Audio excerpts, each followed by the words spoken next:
বলছি কি, ঘরে একটু দানা পানি নেই, আসার সময় বাজার করে আসবে। হাঁটতে হাঁটতে অনেক ক্লান্ত হয়ে গেলাম, যাই ওই গাছটার নিচে একটু জিরিয়ে নেই।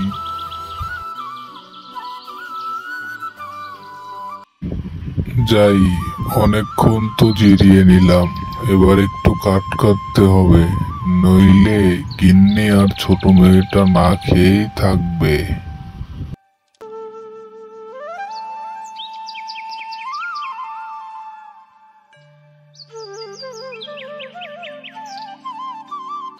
তারপর কাঠুরে কাঠ কাটতে শুরু করে।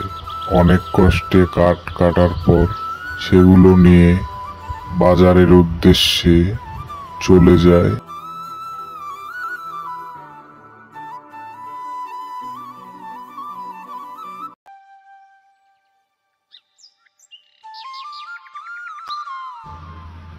কাঠগুলো বিক্রি করার পর কাঠুরে যে টাকা পায় সেই টাকা দিয়ে সে অনেকগুলো বাজার করে এবং সেই বাজারের ব্যাগ নিয়ে সে বাড়ির উদ্দেশ্যে চলে যায়। কই গো গিন্নি, দেখো কতগুলো বাজার করে এনেছি। আর মীরাকে দেখছি না যে, কোথায় গেল মেয়েটা? তোমার মেয়ে কি বাড়িতে থাকার মানুষ? মাঠে খেলতে গেছে, সেই কোন সকালে, এখনো বাড়িতে ফেরেনি।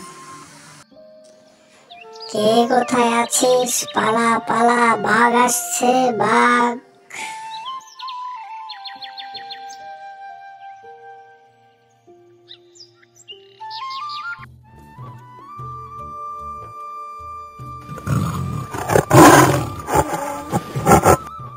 তারপর বাঘের ভয়ে সে একটা গাছের নিচে চলে আসে।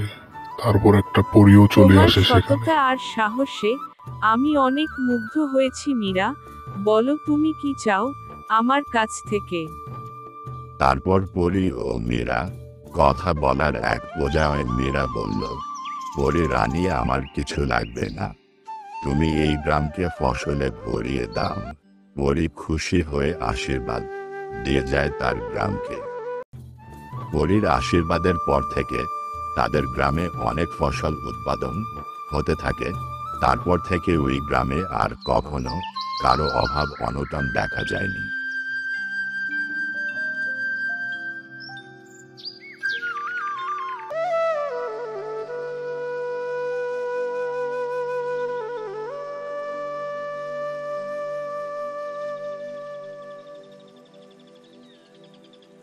সেই সাথে সবার আগে ভিডিও পেতে আমাদের ইডিট বাংলা চ্যানেলটি সাবস্ক্রাইবও করে রাখুন।